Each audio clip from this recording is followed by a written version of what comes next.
Assalamualaikum warahmatullahi wabarakatuh.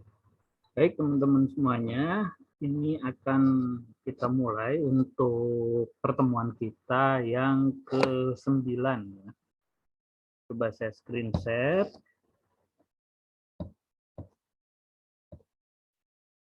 Jadi materi kita yaitu tentang mekanisme penegakan hak asasi manusia nasional. Setelah kita kemarin di pertemuan sebelumnya mengenal tentang instrumen hak asasi manusia nasional, diantaranya adalah Undang-Undang Dasar, kemudian ada Undang-Undang Nomor 39 Tahun 1999 tentang hak asasi manusia. Nah, sekarang bagaimana Undang-Undang tentang hak asasi manusia ini, instrumen nasional ini ditegakkan? Lewat mekanisme seperti apa saja? Ini akan kita bahas. Ini penting khususnya bagi teman-teman yang memang ingin menjadi aktivis hak asasi manusia. Jadi kita tahu harus kemana ketika kita menemukan di lapangan kasus-kasus yang berkaitan dengan pelanggaran hak asasi manusia. Baik. Yang paling utama tentu dasar dari regulasi tentang hak asasi manusia itu yang paling utama ya dalam Undang-Undang Dasar 1945. Nah, dalam hal ini maka kita dapat mengajukan yang berkaitan dengan regulasi tentunya ataupun yang berkaitan dengan aturan-aturan yang bertentangan dengan hak asasi manusia dalam Undang-Undang Dasar ke Mahkamah Konstitusi. Nah, kita pahami bahwa esensi dari hak asasi manusia ini sebagaimana terdapat dalam pasal 21I ya ayat 4 Undang-Undang Dasar 1945 bahwa negara berkewajiban untuk melindungi, memajukan, menegakkan dan memenuhi hak asasi manusia. Nah, ini sering saya sampaikan tentang kewajiban negara itu ada 3, yaitu to respect, to protect, dan to fulfill. Nah, jadi kalau di sini diartikan untuk melindungi, memajukan, dan menegakkan, dan memenuhi hak-hak asasi manusia. Nah, dengan adanya kewajiban negara ini, maka hal-hal yang tidak dilakukan oleh negara atas hak asasi manusia bisa kita uji dengan Undang-Undang Dasar. Tentu kalau berkaitan dengan Mahkamah Konstitusi, kita sedang berbicara dengan aturan ya yang memang apakah itu melanggar hak asasi manusia atau tidak. Apakah itu aturan berisi hal yang diskriminatif atau tidak. Apakah sebuah aturan itu berisi pembatasan terhadap hak asasi manusia yang mana itu tidak diperbolehkan atau tidak. Karena pembatasan-pembatasan sendiri bisa dilakukan tentu dengan hal-hal yang diatur dalam regulasi hak asasi manusia itu sendiri. Gitu ya. Contoh seperti bagaimana sebuah hak asasi manusia itu bisa dibatasi oleh kepentingan keamanan nasional atau tentang kesehatan atau ketika itu berkaitan dengan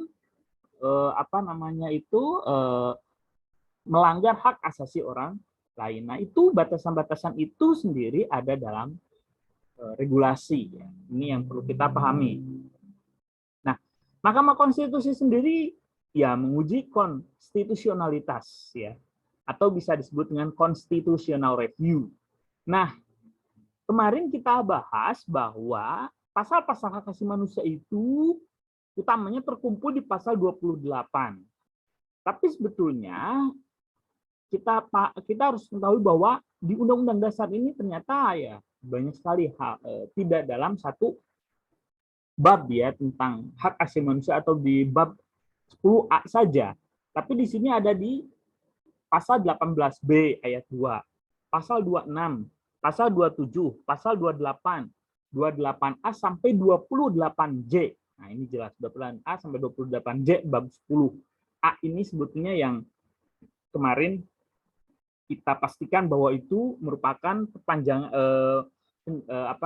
perkembangannya ya dari hanya satu pasal dulunya pada saat undang-undang sebelum diamandemen, sehingga ini merupakan perkembangan yang luar biasa di mana pasal-pasal dalam undang-undang dasar itu hampir mengakomodir seluruh konsep tentang hak asasi manusia, ya khususnya terdapat dalam Undang-Undang Nomor 39 Tahun 1999 ya, meskipun terlihat berkelindan, tapi sebetulnya saling saling mendukung ya pasal-pasalnya. Pasal 29 tentang agama, pasal 31 sampai 32 tentang pendidikan dan kebudayaan. Ini tentu berkaitan dengan pemenuhan hak-haknya ya, bahwa hak pendidikan itu merupakan bagian daripada hak ekonomi sosial budaya, di mana negara harus memenuhinya. 33 sampai 34 bab ekonomi dan kesejahteraan sosial, 30 bab pertahanan dan keamanan. Kemudian yang perlu kita pahami tadi bahwa tidak hanya bab 10A tentang HAM saja, tapi juga ada di pasal-pasal yang lain. Nah, ini saya kira teman-teman perlu untuk melihat pasal-pasal tersebut ya, dan coba dianalisa dengan keadaan dan regulasi yang memang dianggap bertentangan dengan pasal-pasal tersebut. Nah, ini sebagai contoh sengketa hak asasi manusia di MK ya. Pertama, uji PNPS nomor 1 tahun 1965. Nah, ini berkaitan dengan kebebasan beragama dan berkeyakinan. Jadi, uji PNPS nomor 1 tahun 1965 itu tentang penodaan agama. Ya. Pertama, bahwa undang-undang ini dianggap diskriminatif, ya, di mana hanya agama-agama tertentu yang dilindungi dan menyampingkan tentang keyakinan-keyakinan yang muncul daripada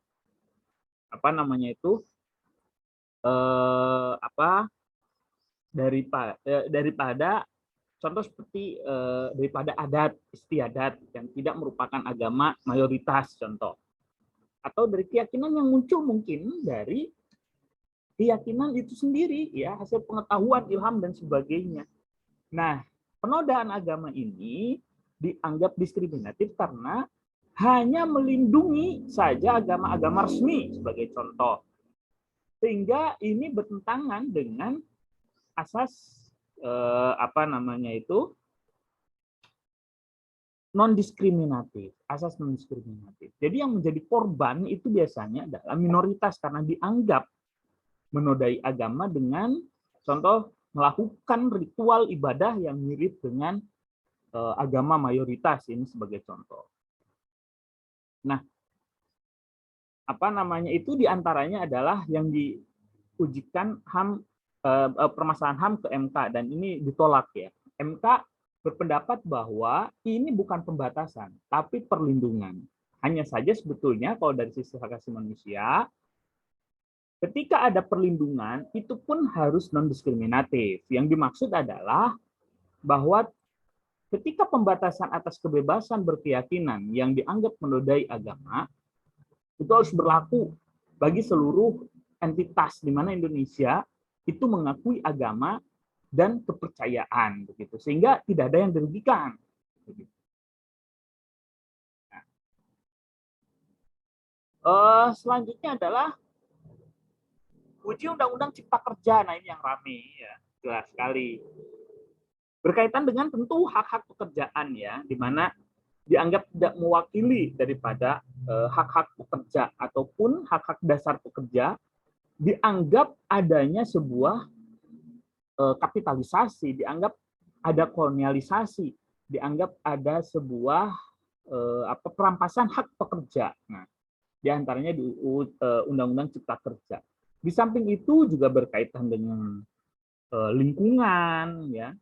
Di samping itu juga berkaitan dengan bagaimana keberpihakan asing dan sebagainya. Tapi bahwa hal yang paling mendasar adalah hak-hak daripada ekonomi, ya, ataupun lingkungan yang merupakan bagian daripada hak asasi khususnya ketika lingkungan itu berkaitan dengan adat istiadat. Ya. Nah, berkaitan dengan adat istiadat atau hak ulayat sebagai contoh. Ya. Nah, ini menandakan bahwa Undang-Undang Cipta Kerja itu melanggar hak-hak dasar, ya. Ataupun melihat daripada kewajiban negara, ya, yang harus memenuhi kebutuhan dasar dari ekonomi, sosial, budaya warga negara. Ini diantaranya adalah Cipta Kerja. Kemudian uji pasal penghinaan terhadap presiden. Ini juga berkaitan dengan hak kebebasan berekspresi. Dianggap bahwa itu bagian daripada penghambatan atau pembatasan terhadap berekspresi, sehingga tentu bertentangan dengan konstitusi kita, di mana itu diatur ya di pasal 28. Nah, ini pertama. Jadi ketika kalian melihat ketidaksinkronan atau ketidakadilan dalam berbagai macam regulasi, tidak hanya masalah undang-undang dasar saja, tidak hanya masalah undang-undang, tapi turunannya perda sampai kepada perdes, peraturan pemerintah ataupun peraturan-peraturan lain yang bertentangan dengan pasal-pasal hak asasi manusia, sebagaimana pasal 18B ayat 2, pasal 26, 27 sampai 28, 28A sampai 28C, kemudian pasal 29, pasal 31 sampai 32, pasal 33 sampai 34, ya. Nah, ini bisa kita ajukan ke Mahkamah Konstitusi. Ini yang pertama ketika kita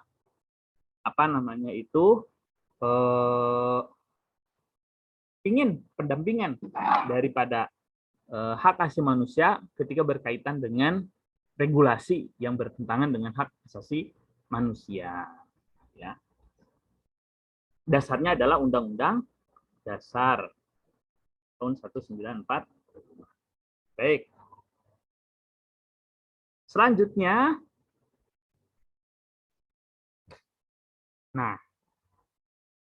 saluran lain ya, dalam rangka penegakan instrumen hak asasi manusia nasional itu adalah Komisi Nasional yang memang dibentuk secara independen, ya, yang dibentuk secara independen untuk ya, menyelesaikan masalah-masalah yang berkaitan dengan hak asasi manusia. Pertama adalah Komisi Nasional Hak Asasi Manusia atau kita sebut dengan Komnas HAM. Nah, yang perlu pertama diketahui bahwa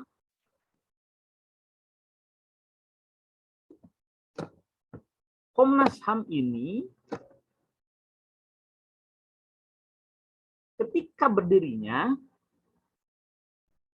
itu tidak lepas daripada tekanan dari dunia internasional di mana Indonesia dianggap ya, lambat dalam penanganan hak asasi manusia. Jadi ini merupakan institusi sebagai rekan kerja Komisi HAM PBB tingkat nasional. Nah, ini dulu itu dibentuk berdasarkan Kepres nomor 50 tahun 1993 ya. Dan diperkuat oleh Undang-Undang nomor 39 tahun 1999 tentang hak asasi manusia. Nah, adapun keberadaannya sendiri itu dipandu oleh istilahnya adalah prinsip-prinsip Paris. Jadi prinsip-prinsip Paris itu intinya kesepakatan tentang bagaimana negara-negara punya lembaga independen dalam penanganan hak asasi manusia. Sehingga fungsi institusi ini ya merujuk kepada prinsip-prinsip Paris begitu.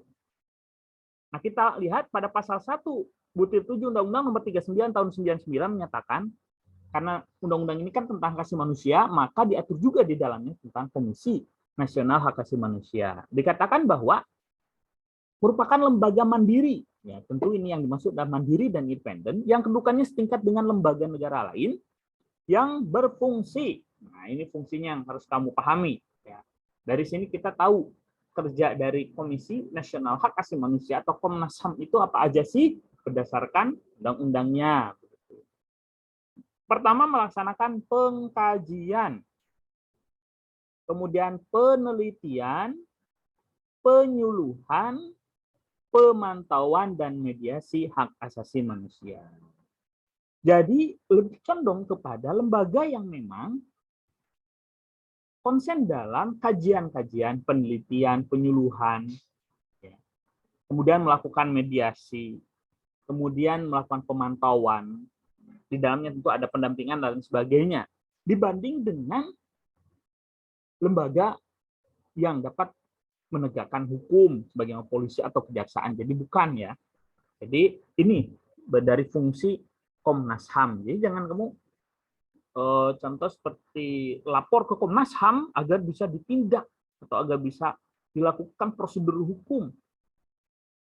Nah, dalam hal ini bukan penegak hukum Komnas HAM, ya.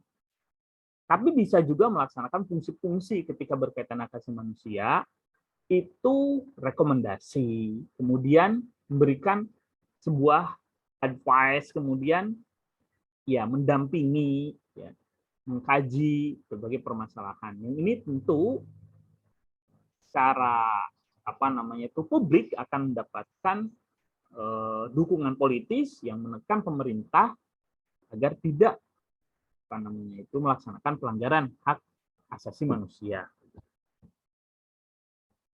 Nah, prinsip-prinsip Paris itu ada dua, ya. Independensi dan pluralisme. Tentu independensi di sini ya berkaitan dengan bagaimana lembaga ini sebetulnya bukan eksekutif secara keseluruhan, ya. Dan jika ketika dia berada di pertemuan internasional, maka dia bukan mewakili negara, begitu. Tapi juga tidak tidak ansih dia sebagai lembaga yang independensi itu dalam keberadaannya, ya, keberadaannya independen dalam melaksanakan tugas kewajibannya independen. Tapi bukan berarti dia juga organisasi masyarakat, bukan juga, begitu. Bukan organisasi non pemerintah ataupun tidak bisa dikatakan sebagai pemerintah. Independensi ini juga berkaitan dengan bagaimana orang-orang yang ada di dalamnya itu tidak diperkenankan sebagai komisioner itu dari pemerintah, gitu. Harus dari memang orang-orang yang independen dan fokus dalam bidang hak asasi manusia. Nah, kemudian pluralisme ini juga berkaitan dengan bahwa Komisi Hak Manusia itu harus mengakomodir seluruh perbedaan, karena ini berkaitan dengan prinsip-prinsip hak asasi manusia itu sendiri, ya, tidak adanya diskriminasi dan juga tentu tidak tidak adanya pembedaan, gitu. Adanya pembedaan. Khususnya di Indonesia kita kan sangat beragam, ya, mulai dari suku, bahasa, keyakinan, agama, dan lain sebagainya. Sehingga Komnas HAM ini harus merepresentasi bahkan dari berbagai aspek, dari berbagai unsur. Nah, jadi sebetulnya itu independensi Komnas HAM itu mempunyai spektrum yang luas, ya. Entah itu dalam tadi sebagaimana komisioner ataupun kerja-kerjanya. Jadi kerja-kerjanya itu harus tidak disetir atau harus punya prinsip-prinsip hak asasi manusia yang betul-betul dipegang tanpa dikotori oleh berbagai intervensi khususnya politik, gitu. Nah, jadi sebagaimana tadi saya katakan bahwa tekanan internasional itu menjadi salah satu penyebab dibentuknya Komnas HAM. Ya tentu ini menjadi hal yang positif bagi kita, karena tekanan internasional itu tentu berkaitan berdampak kepada kerjasama ekonomi khususnya dan berbagai bidang lainnya. Sehingga mau nggak mau pada saat itu Soeharto ini pada zaman rezim Soeharto mulai membentuk Komnas HAM, meskipun pada saat itu masih dalam keraguan untuk lahirnya Komnas HAM. Tapi gagasannya itu sudah mulai bukan pada zaman Soeharto, mohon maaf, ini bukan pada zaman Soeharto, karena 1999 Undang-Undang 39 tahun 199 itu Soeharto sudah lengser. Tapi mulai banyak tekanan itu dari dunia internasional ketika melihat rezim Soeharto, yang kita ketahui sendiri banyak peristiwa-peristiwa yang sampai saat ini belum terungkap, peristiwa Trisakti diantaranya gitu, dan peristiwa lain, Tanjung Priuk begitu. Nah itu belum terungkap. Nah selanjutnya mandat Komnas HAM itu kamu harus mengetahui ini di pasal 75 Undang-Undang Nomor 39 tahun 199. Mandatnya untuk apa aja sih sebetulnya? Pertama, mengembangkan kondisi dan yang kondusif bagi pelaksanaan hak asasi manusia, baik yang ada dalam perangkat hukum nasional maupun Deklarasi Universal Hak Asasi Manusia, yang terdapat dalam khususnya pada pasal 55 dan 56 tentang bagaimana memajukan hak asasi manusia. Nah, jadi sebetulnya Komnas HAM ini harus punya peran aktif dalam membuat kondisi kondusif atas pelaksanaan hak asasi manusia. Jadi sangat luas sebetulnya wilayah kerja Komnas HAM itu. Pokoknya ketika dia melihat indikasi adanya pelanggaran hak asasi manusia ataupun bahkan harus melakukan langkah-langkah preventif agar kondisi penegakan hak asasi manusia di Indonesia ini menjadi kondusif. Maka tidak heran Komnas HAM itu harus berelasi, harus berjejaring dengan lembaga-lembaga swadaya masyarakat yang memang bergerak di isu hak asasi manusia. Itu menjadi hal yang harus karena info-info kepanjangan tangan ataupun laporan-laporan kalau tidak didasarkan pada aktivis HAM yang ada di lapangan itu susah diketahui oleh Komnas HAM. Nah, selanjutnya adalah meningkatkan perlindungan dan penegakan hak asasi manusia guna perkembangan pribadi manusia Indonesia seutuhnya dan kemampuannya berpartisipasi dalam bidang kehidupan dan berbagai bidang kehidupan. Nah, ini adalah mandat utama. Adapun fungsinya itu yang sebagaimana tadi saya sampaikan. Fungsinya itu pemantauan, penelitian, mediasi, dan pendidikan. Nah, sekarang kita lihat bahwa masing-masing dari fungsi tersebut ini menjadi sub dalam komisi Komnas HAM itu ada sub pemantauan maksudnya kemudian sub penelitian, sub mediasi, dan sub pendidikan. Jadi sebetulnya kita lihat bahwa lembaga Komnas HAM itu yang kita anggap sebagai penegak hukum, sebagaimana kepolisian ataupun kejaksaan, ataupun bahkan mungkin kita anggap itu bisa memberikan vonis dan sebagainya. Tidak. Yang ada dalam Komnas HAM itu justru kajian-kajian, mediasi, pendampingan, pendidikan tentang hak asasi manusia, dan ketika memang ada, itu punya fungsi untuk penyidikan ketika terjadi pelanggaran hak asasi manusia, khususnya hak asasi manusia berat atau tindak pidana berat, di mana nanti kita akan bahas secara khusus tentang peradilan hak asasi manusia. Selain itu, yang hanya bisa dilakukan oleh Komnas HAM adalah rekomendasi. Tapi tentu rekomendasi ini akan menjadi rujukan, harus menjadi rujukan dari idealnya, harus menjadi rujukan dari berbagai instansi terkait. Karena akan perlihatkan komitmen negara kita atas penegakan hak asasi manusia itu sendiri, meskipun secara politis tentu ini akan jadi permasalahan tersendiri ya. Maka hak asasi manusia itu sebetulnya memang akan sangat berkaitan dengan sense of belonging-nya manusia masyarakat Indonesia atas hak asasi manusia itu sendiri. Jadi semakin politik yang mendukung hak asasi manusia itu tinggi, itu semakin besar juga lah tegaknya hak asasi manusia itu dapat diraih begitu. Tapi kalau politik rendah, ya ini akan sangat susah begitu, karena banyak hak asasi manusia itu berkaitan dengan kebijakan yang diskriminatif, kebijakan yang tidak mendukung tentang pemenuhan hak asasi manusia. Terlebih kita tahu bahwa yang menjadi penanggung jawab hak asasi manusia adalah negara, dan negara itu sangat punya potensi karena dia punya kuasa untuk berbuat sewenang-wenang. Nah, maka kita sebagai masyarakat harus menjadi penyeimbang dalam penegakan hak asasi manusia. Nah, subkomisi. Ketika kita berbicara tentang komisi pengkajian, maka tugas pokoknya adalah mengkaji berbagai instrumen internasional hak asasi manusia ya, dan berbagai peraturan perundang-undangan ya, di samping membahas permasalahan-permasalahan berkaitan dengan perlindungan dan pemajuan hak asasi.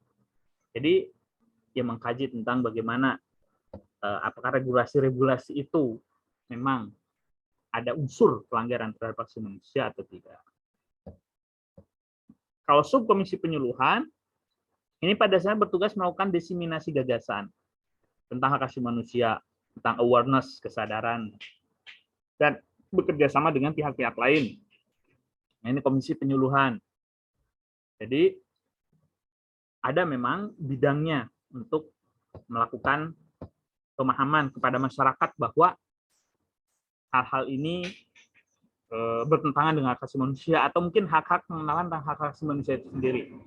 Karena bisa jadi tidak semua masyarakat memahami tentang hak asasi manusia. Bahkan bisa jadi mereka anggap bahwa apa yang terjadi itu merupakan hal normal. Bagaimana penggusuran tanpa hak. Alah, itu kan memang tugas pemerintah. Nah, tidak tahu bahwa itu ada pelanggaran. Atau posisi perempuan yang selalu menjadi subordinasi, yang disubordinasi contohnya. Selalu kan menjadi kelas 2. Ada hal-hal yang dianggap itu wajar, sebetulnya itu tidak wajar ya, berdasarkan perspektif hak asasi manusia. Nah, Komisi Pemantauan melakukan pengamatan monitoring atas pelaksanaan hak asasi manusia dan penyelidikan serta pemeriksaan investigasi. Nah, Komisi Pemantauan inilah yang sebetulnya ketika terjadi pelanggaran hak asasi manusia punya peran yang secara langsung bisa kita rasakan perannya sebagai Komisi Nasional Hak Asasi Manusia ya, sebagai komisi nasional gitu. Jadi dia bisa melakukan penyelidikan. Penyelidikan itu melihat sebuah peristiwa apakah itu merupakan tindak pelanggaran hak asasi manusia atau tidak. Dia akan meriksa investigasi sebuah peristiwa ya.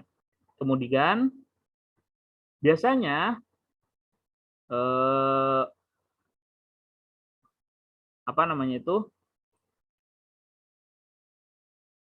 jadi ketika Komnas HAM melaksanakan tugasnya, maka bisa saja Komnas HAM itu punya wewenang untuk melakukan pemanggilan, untuk berikan keterangan tentang sebuah peristiwa yang dianggap adanya pelanggaran hak asasi manusia. Nah, kemudian ada namanya subkomisi mediasi. Nah, ini sebetulnya memang masih mengandung perdebatan. Karena ketika terjadi sebuah pelanggaran hak asasi manusia, pada dasarnya tidak bisa untuk dilakukan mediasi, kecuali yang satu memang harus menegakkan hak asasi manusia dan satu tentu tidak menegakkan. Maksudnya tentu ini harus tegas ya. Nah, garis antara hitam putih itu sebetulnya dalam konsep hak asasi manusia itu jelas ya, hanya saja memang terkadang ada asas proporsionalitas. Asas proporsionalitas itu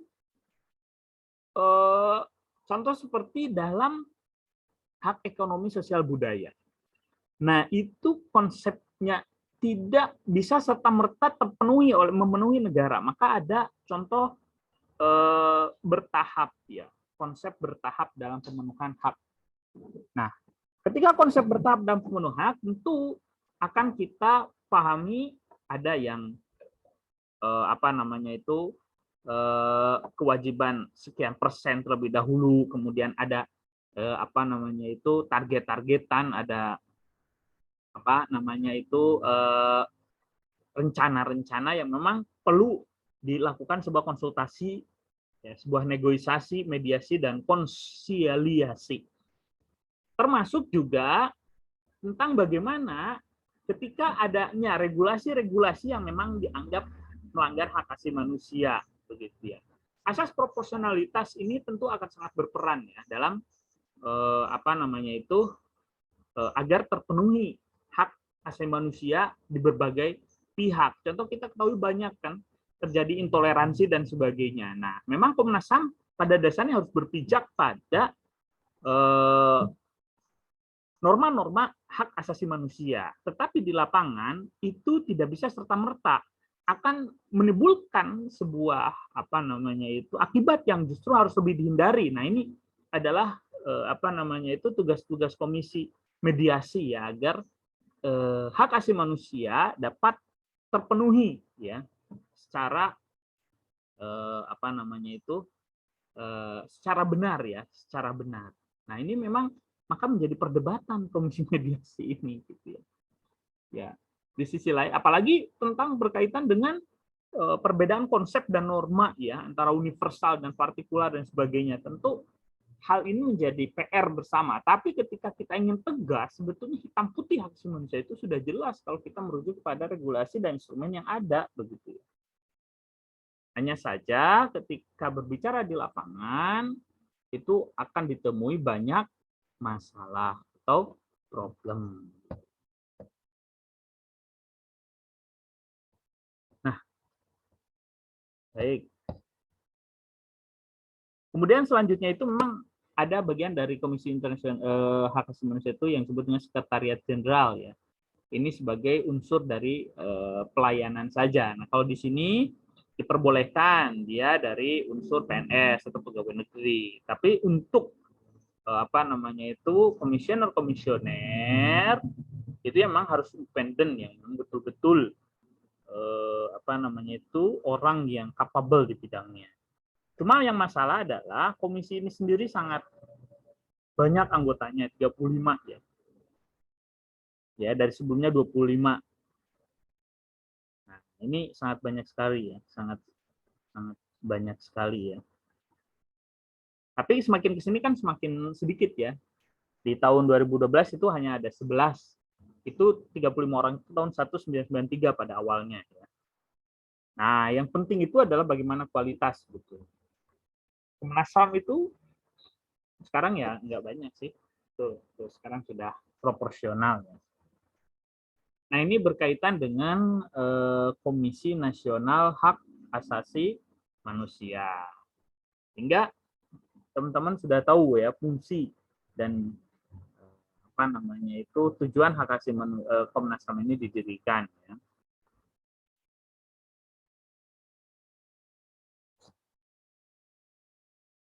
Jadi memang kelemahannya itu bahwa ketika ada penyelidikan atau pemeriksaan sebuah peristiwa tentang hak asasi manusia itu ya Komisi Komnas HAM itu hanya bisa memberikan sebuah rekomendasi gitu. Apakah peristiwa tersebut memang berindikasi atau memang ada pelanggaran atas hak asasi manusia atau tidak yang didasarkan pada instrumen-instrumen yang telah kita bahas sebelumnya gitu.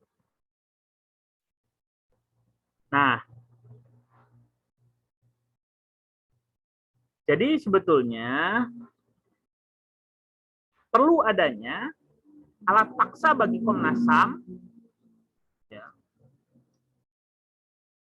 yang legal gitu ya. Jadi ketika dia menemukan institusi yang melanggar hak asasi manusia, itu sebenarnya Komnas HAM harusnya diberi kewenangan memberi sanksi, gitu ya. Jangan hanya rekomendasi saja, harusnya beri sanksi instansi-instansi yang melanggar hak asasi manusia, ya. Yaitu kepolisian atau TNI atau bahkan mungkin tidak hanya itu, pemerintah daerah bisa dengan melakukan perda yang diskriminatif, atau kementerian juga bisa dengan adanya regulasi-regulasi yang tidak, ya, menghormati hak asasi manusia atau tidak memenuhi hak asasi manusia. Banyak sekali, ya, karena contoh seperti hak tentang bagaimana penghidupan yang layak itu kan sangat erat kaitannya dengan ketenaga kerjaan, ekonomi, dan lain sebagainya. Tentu itu berkaitan juga dengan regulasi. Bagaimana penghidupan yang layak, ya. Kemudian bagaimana hak-hak pemenuhan tentang hak-hak dasar, ya, hak dasar pemenuhan tentang pendidikan itu kan juga berkaitan dengan regulasi. Nah, ini tentu harusnya punya kewenangan yang legal, ya, untuk memberikan sanksi terhadap orang-orang atau institusi yang melanggar hak asasi manusia. Selanjutnya adalah yang harus kita pahami bahwa independensi hak asasi manusia itu jangan sampai terkotori oleh politik, ya. Karena meskipun dia lembaga negara, komisi nasional setingkat lembaga negara, tapi jangan dianggap bahwa itu bagian daripada pemerintahan. Justru sebaliknya, itu merupakan lembaga yang independen yang harus memperjuangkan hak asasi manusia. Selanjutnya adalah Komisi Perlindungan Anak atau KPAI. Nah, Komisi Perlindungan Anak atau KPAI adalah lembaga independen yang dibentuk berdasarkan Undang-Undang Nomor 23 Tahun 2002 tentang Perlindungan Anak dalam rangka peningkatan efektivitas penyelenggaraan perlindungan anak. Nah, kita ketahui bahwa kita telah meratifikasi, ya, tentang hak-hak anak, ya. Kovenan tentang hak-hak anak. Maka perlindungan terhadap anak itu dianggap perlu secara khusus diadakannya sebuah komisi. Karena kita ketahui bahwa masalah anak ini menjadi hal yang sangat kompleks, ya. Bagaimana komunitas internasional itu menjadi sangat prihatin tentang kondisi anak di Indonesia.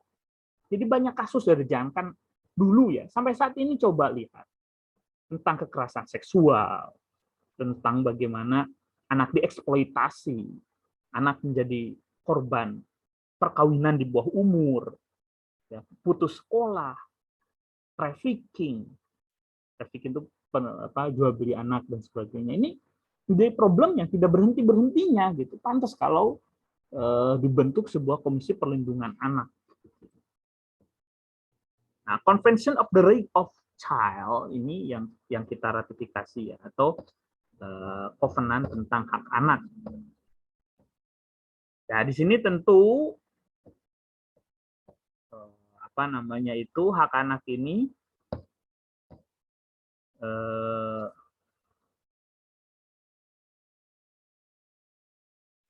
diundangkan, ya, dengan Undang-Undang Nomor 23 Tahun 2000 tentang Perlindungan Anak, ya.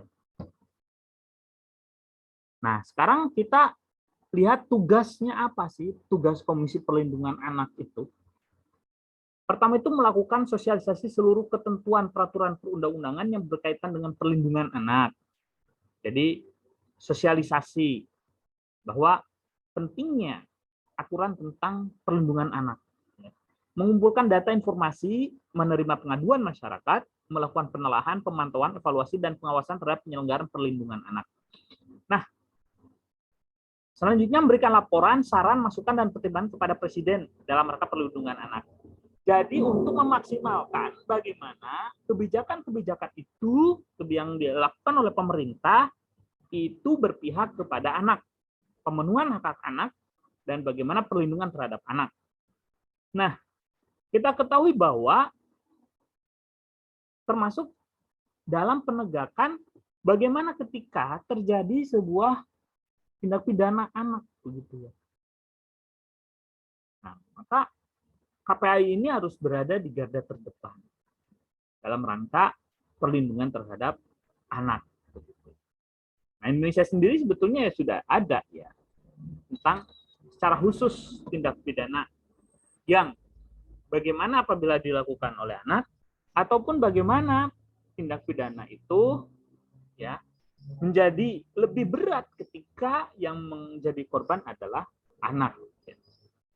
Termasuk dalamnya adalah tentang KDRT diantaranya. Ini yang diupayakan oleh pemerintah dalam rangka perlindungan terhadap hak-hak anak.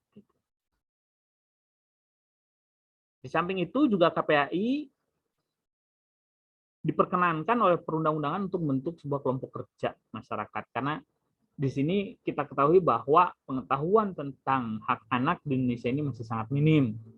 Nah, sehingga diperlukan kerja-kerja yang melibatkan masyarakat dalam hal perlindungan anak. KPAI sendiri terdiri dari 9 anggota komisioner. Teman-teman yang memang konsen dalam perlindungan anak, ya maka bisa mendaftar sebagai komisioner KPAI. 1 orang ketua, 2 wakil ketua, 1 sekretaris, 5 anggota, terdiri dari unsur pemerintah, tokoh agama, tokoh masyarakat, organisasi sosial dan organisasi kemasyarakatan, organisasi profesi, lembaga swadaya masyarakat, dunia usaha dan kelompok masyarakat yang peduli terhadap perlindungan anak. Jadi ketika kalian menemukan hal-hal yang berkaitan dengan pelanggaran terhadap hak anak, maka di antara saluran yang bisa kalian gunakan ya itu adalah melaporkan ya atau mungkin ya kerjasama ya dengan Komisi Perlindungan Anak atau KPAI. Nah, ini KPAI ini ada biasanya di di tiap provinsi.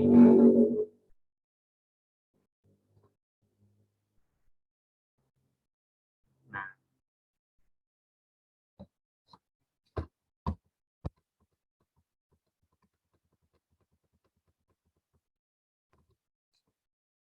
baik.